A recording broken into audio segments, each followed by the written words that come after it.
Salve, salve, galera! Começa agora mais uma edição do programa Direto do Paddock no canal do Motorsport.com, dessa vez pré-GP do Japão, a 18ª de 22 etapas do Mundial 2022 da Fórmula 1. Segundo match point de Max Verstappen.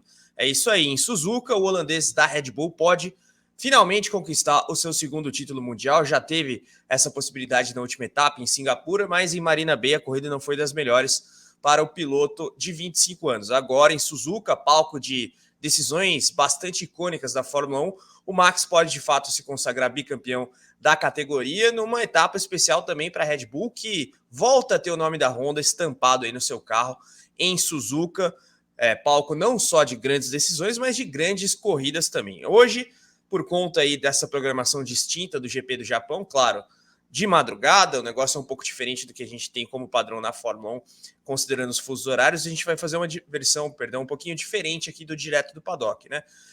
Inclusive, a Fórmula 1 não corre em Suzuka desde 2019, até por isso a gente adaptou um pouco os horários. Depois, vamos, inclusive, passar de maneira detalhada aí os horários dos programas de sexta, de sábado e de domingo. Sábado e domingo depois das sessões, sexta a gente passa para vocês na sequência, mas enfim, independentemente de tudo isso, a gente vai fazer hoje uma versão um pouco mais sintética, mas para te deixar a par do que mais importante aconteceu nesse dia de mídia da Fórmula 1, pré-GP do Japão, quinta, como de praxe, é quando os pilotos falam à imprensa nos autódromos da categoria. Bom, para ter aqui mais um comentarista, óbvio, como de praxe, teremos Eric Gabriel, repórter do Motorsport.com, se juntando a mim para essa versão express do Direto do Paddock, meu caro Eric.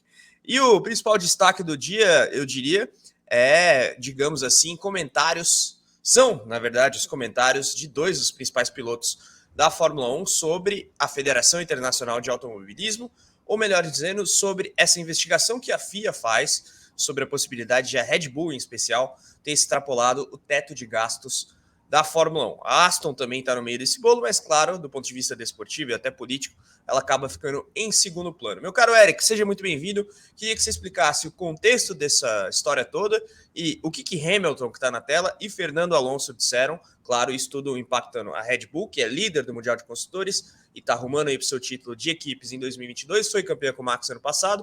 Já falamos da situação do Verstappen agora no Japão, então estamos falando de grandes personagens da categoria. Vai daí, Ericão. Olá, Carlos. Olá, todo mundo que está nos assistindo nessa versão express do Direto do Paddock.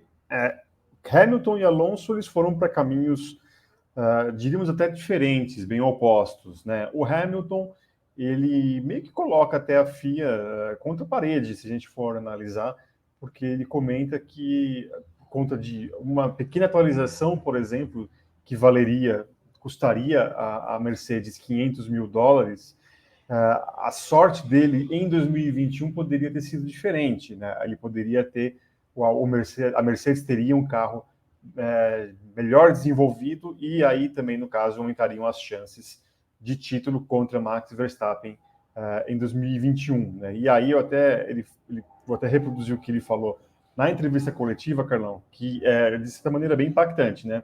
Ele fala aqui: me lembro que no ano passado, como piloto, você sempre está pedindo atualizações. Me lembro em Silverstone, que recebemos a nossa última atualização e nos valeu quase 3 décimos. Tenho certeza que custou menos de 1 milhão, mas talvez com o tempo custe mais em termos de construção. Lembro que depois disso precisei de mais atualizações e depois vi caminhões de atualizações daqueles caras que ele fala Red Bull. E pensava, caramba, vai ser difícil vencê-los no campeonato se eles continuarem trazendo atualizações. E aí ele fala também depois sobre a questão ética da coisa e tal. Então, o Hamilton não acusa a Red Bull de ter ultrapassado o teto orçamentário, mas, obviamente, faz referência ao campeonato do ano passado e vai na linha de que a Mercedes precisou de atualizações e não podia avançar por respeitar o teto orçamentário. Ao mesmo tempo, temos também as palavras de Fernando Alonso, né, que ele acaba, depois de... Se a gente puxar aqui, se lembrar, né, Carlão? Ano passado, principalmente, ele estava na bronca com a direção de prova, a FIA, e distribuía pancadas, né, para todo quanto é lado. Inclusive, uma delas eu me lembro muito bem dele falando que eles olhavam a nacionalidade do piloto antes de dar uma punição ou não, se referindo aos ingleses que eram meio que absolvidos de qualquer culpa maior. E aí, ao mesmo tempo, a FIA, depois, no final do ano, ele teve uma mudança de direção, né? E agora ele acaba anunciando, falando que confia hoje totalmente no Mohammed Ben Sulayem, novo presidente da FIA, e a equipe dele. E aí, puxando aqui o que o espanhol falou, né? Como já disse algumas vezes, confio muito em Mohammed e em sua equipe. Acho que ainda há algumas coisas nos fins de semana de corrida e de consistência e outros tópicos que enfrentamos nas corridas, mas que eles estão melhorando. Eles estão dispostos a aprender e a melhorar também. Então, isso é muito positivo, talvez, em comparação ao ano passado. Em outras coisas, fora das corridas e fora das pistas, confio completamente no que eles estão fazendo e qual será o resultado na próxima semana sobre o limite de gastos e como o esporte está se movendo para o futuro. Não tenho dúvidas. E aí ele também fala aqui sobre essa questão e novamente do futuro da categoria, da Fórmula 1, no caso, por conta da administração, da gestão da FIA pelo Mohammed Ben Sulayem. Agora, é interessante, né, Carlão? A gente sabe que tudo isso ainda é meramente especulação, né? Mas Por enquanto, né? por enquanto, e aí algo oficial teremos, caso não houver nenhum outro atraso, né? Teremos na próxima segunda-feira, quando a FIA vai distribuir os certificados, né? Para aquelas equipes que operaram abaixo do limite, do teto de gastos em 2021. E aí, a partir daquelas que não receberem esse certificado e de quanto elas ultrapassaram, aí saberemos se haverá ou quanto, né, cada uma vai pagar. Pagar no sentido até, resultado, pode ser até um resultado do desportivo, se por um acaso esse limite for superior a 5%. Então, tá rolando, o paddock está muito quente, era para ter saído nessa quarta-feira essa divulgação, esses certificados, né? Não aconteceu, prometeram até a próxima segunda-feira, e fica tudo na matéria da especulação. E aí, obviamente, né, com a mídia ávida por opiniões, né, principalmente de grandes referências do paddock, você tem esse jogo. Não deixa de ser um jogo. Os chefes já falaram bastante sobre esse assunto, o Christian Horner e o Toto Wolff já falaram bastante, e os outros também no paddock, a maioria deles também, mas ficam esses dois porque parece que a temporada de 2021 ainda não acabou. Literalmente até não, né? Por conta que pode mudar muita coisa por conta desse limite de teto, desse limite do teto orçamentário. Bom, vamos ver aí os próximos passos. Como o Eric colocou, a gente poderia ter tido alguma manifestação por parte da FIA na quarta, mas o órgão aí pediu um pouco mais de tempo, digamos assim, para analisar o caso todo. Por enquanto, como o Eric bem colocou, é especulação, mas o próprio Helmut Marko meio que mudou de tom já, depois de negar veementemente essa possibilidade de quebra de teto de gastos. Colocou que talvez a Red Bull tenha interpretado as regras financeiras, orçamentárias da Fórmula 1 de maneira diferente da FIA, mas a gente tem que fazer as devidas ponderações aqui, né? Tudo isso vai ser julgado, e se ficar ali colocado, pelo menos na ótica da FIA, de quem está julgando o caso, digamos assim, que a Red Bull, digamos assim, só colocou 5% a mais de dinheiro na execução orçamentária, aí, em tese, é apenas uma multa. Se for um pouco mais que isso, aí a questão pode ficar um pouco mais complicada para o time anglo-austríaco. Inclusive, a gente vai colocar aqui na descrição, Eric, um vídeo do nosso colega Guilherme Longo, que ele explica um pouco mais sobre essa questão de regras orçamentárias da Fórmula 1. Diga.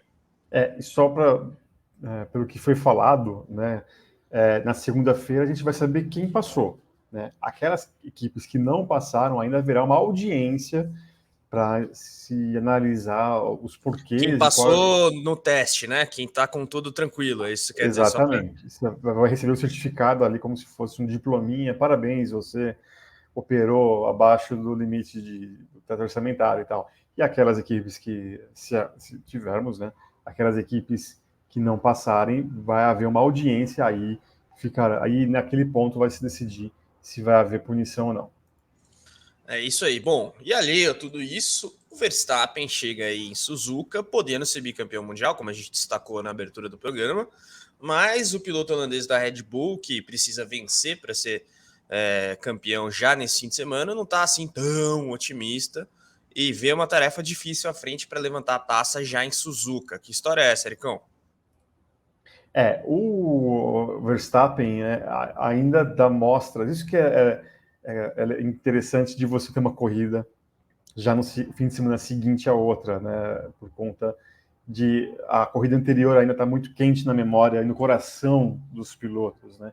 Então ele meio que dá uma alfinetadinha na própria Red Bull por conta dos erros que aconteceram no GP de Singapura, mas ele fala, entre outras coisas, Carlão, que a equipe, para ele, não só ele, mas não só a equipe, mas ele também, para conquistar, para confirmar esse título, ele teria que ser, tudo teria que ser muito perfeito, né? Então, eu acho que nesse momento ele só está pensando nisso, mas também, inclusive, reiterou a confiança de que a Red Bull operou abaixo do teto orçamentário. Então, mais uma vez ele falou sobre isso.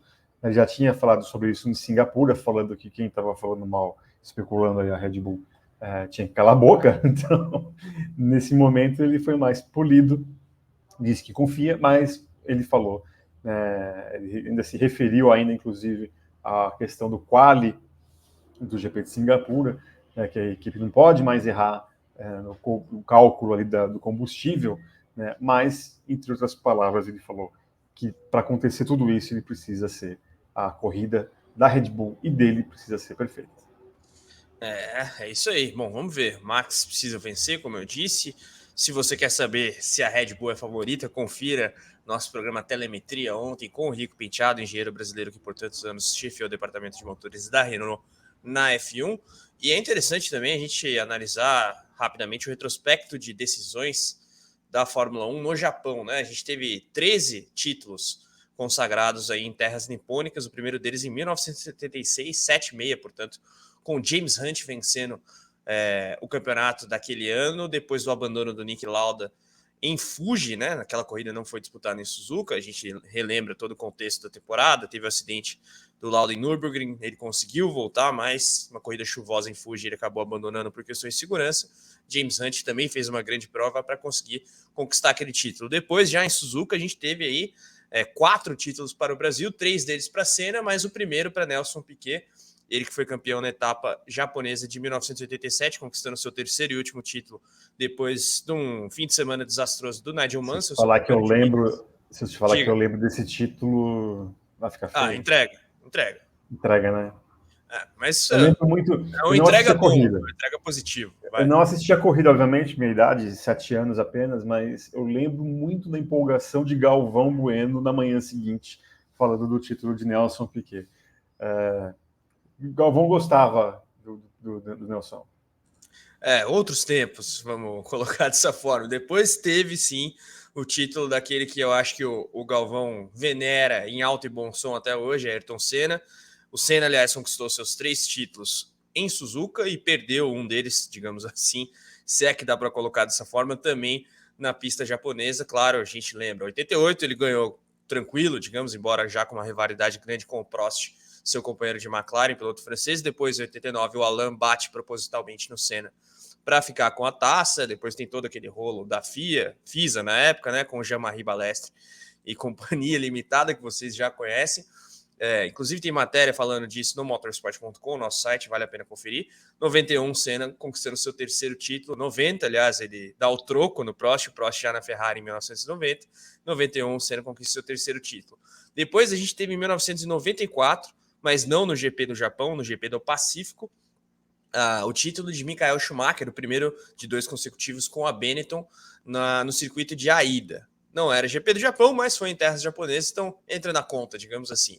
E aí, Damon Hill, campeão em Suzuka, de volta em 1996, com o abandono do Jacques Villeneuve.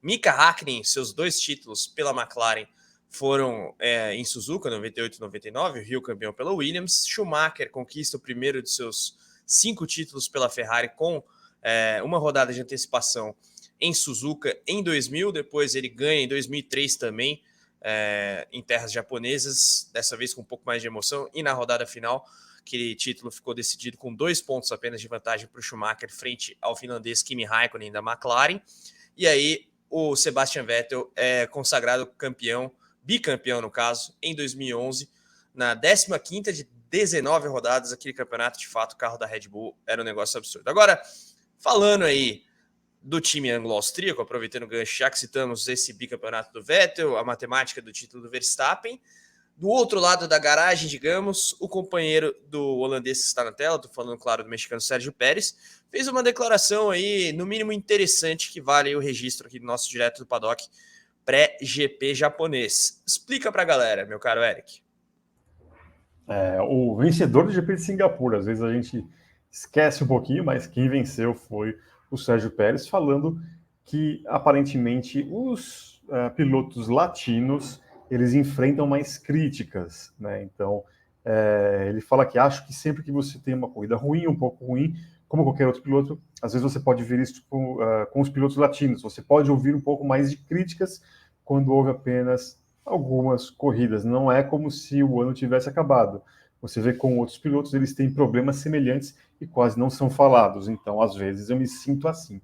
Foi assim ao longo da minha carreira. Isso aí puxando, inclusive, a época fora da Red Bull. Eu acho que é a beleza do nosso esporte, ter isso junto com a mídia. Somos um grande esporte e com o esportista você sempre obtém esse tipo de motivação aqui e ali. Então, basicamente, ele fala, né, Carlão, que quando você tem os latinos, você tem ali um nível de crítica muito mais alto do que com os pilotos de outros continentes, né? E aí ele fala, fases ruins todo mundo tem, né?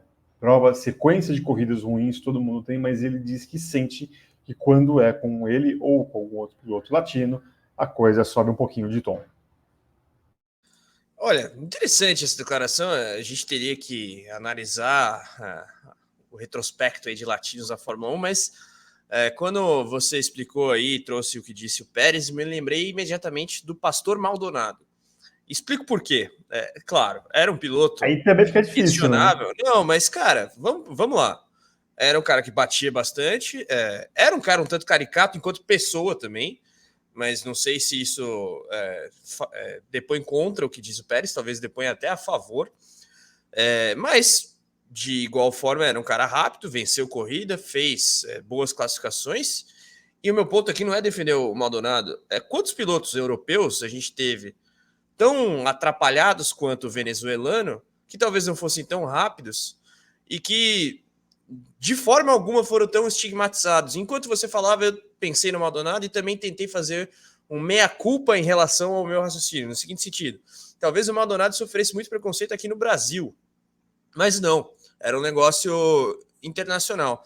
E aí, óbvio, eu peguei um caso caricato, posso estar falando uma grande bobagem aqui, até peço a ajuda da galera na área de comentários, mas me remeti ao primeiro que me veio à mente aqui. Pô, a gente teve uma série de pilotos aí, trapalhões europeus, que não ganharam corrida e que ficaram longe de ser tão estigmatizados, Mazepin, perdão. né? O próprio Mazepin talvez Mazepin. seja o mais destacado nos últimos anos. Sim, e assim, era um cara que todo mundo falava que era ruim, até era um pouco motivo de piada, mas eu não vejo tanto quanto o Maldonado, até porque ele não ficou tanto tempo também, e também porque ele não falou alguns absurdos, como o Maldonado falou. Uma vez o pastor disse que tinha interesse da Ferrari nele. Eu, sinceramente, duvido muito dessa versão. É complicado falar do Maldonado para tentar corroborar o que diz o Pérez, mas eu acho que você entendeu e a galera entendeu, e até peço ajuda do amigo internauta aqui no nosso canal para eventualmente pincelar outros exemplos. Mas não sei, o que você vê aí desse caso todo, Eric? Não, mas aí que tá. Assim, eu acho que o Mazepin, como eu citei, teve lá até o Um breve Mazepin. parêntese, Ericão, perdoa a interrupção. Eu acho que o lance de ser pagante também pesa contra. Exatamente, O é isso que eu ia Maldonado, no citar. caso da PDVSA, Petrolífera Venezuelana, e o próprio Mazepin, por causa da Uralkali, a empresa do pai dele. Mas tem tantos outros que também foram pagantes e não ficaram estigmatizados assim. O Pérez, em tese, também tem um patrocinador forte, não dá para considerá-lo como um piloto pagante, porque eu acho que o talento aí se sobressai desde o início, né? E aí, inclusive, o programa a qual ele fez parte, ou faz parte, também tem uma prioridade muito grande em relação ao talento, é que no caso, talentos latinos, né? Então, não é uma coisa que, para muita gente, beira a aberração, por exemplo, o próprio Mazepin, e agora, mais recentemente, também o próprio Latifi, né? Então, mas aí, no caso, o Latifi é canadense, não se encaixaria como no exemplo do próprio... engraçado que o Conrado conseguiu pegar uma foto um ao lado do outro, aí foi muito feliz, né, na busca aí, o Conrado. Mas tem isso, eu acho que hoje talvez a gente tem isso comprovadamente com os pilotos pagantes. Lance Stroll, por exemplo, carrega isso, apesar da gente reconhecer, muita gente reconhecer que ele é um cara muito esforçado. Agora, não sei, assim, é que é muito complicado.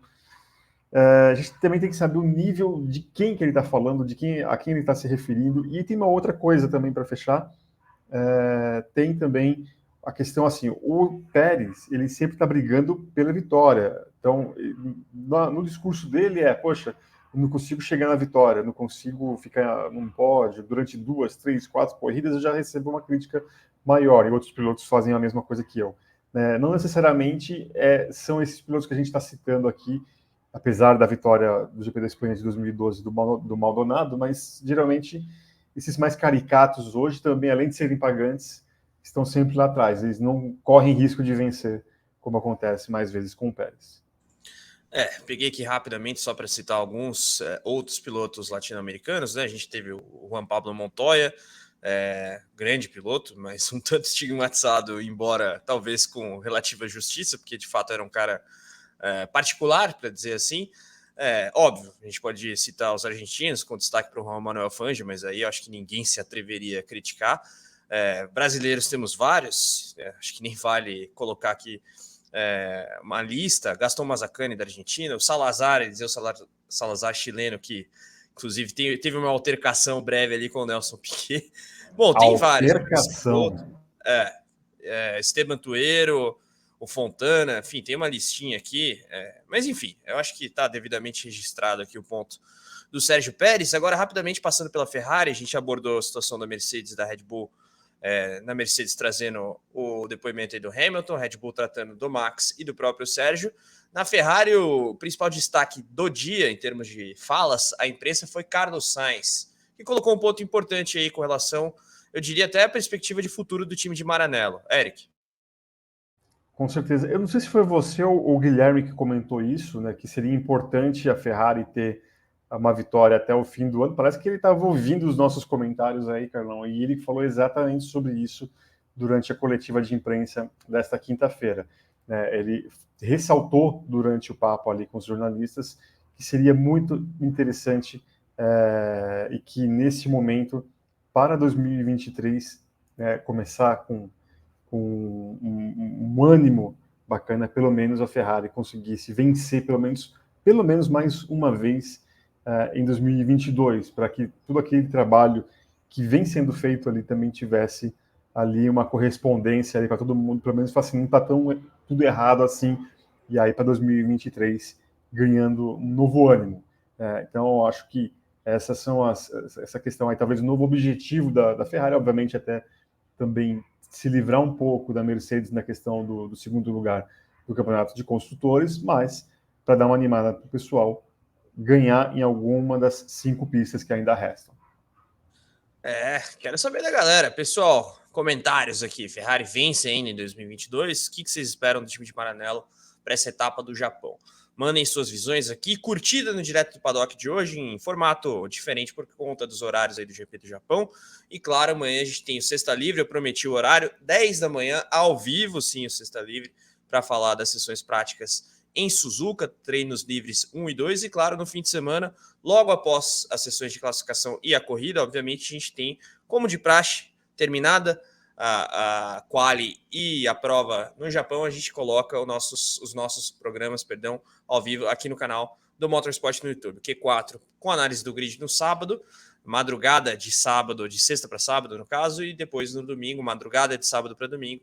Os horários vocês conferem no motorsport.com, o programa pódio com análise da corrida e potencialmente do bicampeonato de Max Verstappen. É isso aí, galera. Deixa a curtida, inscrição no canal, notificação ativada. A gente convida também a ser assinante aqui do motorsport.com para conferir os nossos pacotes disponíveis para todos os bolsos e gostos. Vocês podem clicar aqui no botão Seja Membro, logo abaixo do player, e assinar aquilo que for mais conveniente para você. Bom, feitos os lembretes, siga-nos nas redes sociais, Facebook, Twitter, Instagram, TikTok. Também acompanhe os nossos podcasts disponíveis nos principais agregadores, Spotify, Google Podcasts, Apple Podcasts, Amazon Music e Deezer. E claro, baixe o nosso aplicativo disponível tanto para Android quanto para iOS. E você tem direto no seu celular, em primeira mão, as principais notícias e análises do esporte a motor nacional e internacional. É isso aí, galera. Por hoje a gente fica por aqui. Um grande abraço. Até a próxima. Tchau, tchau.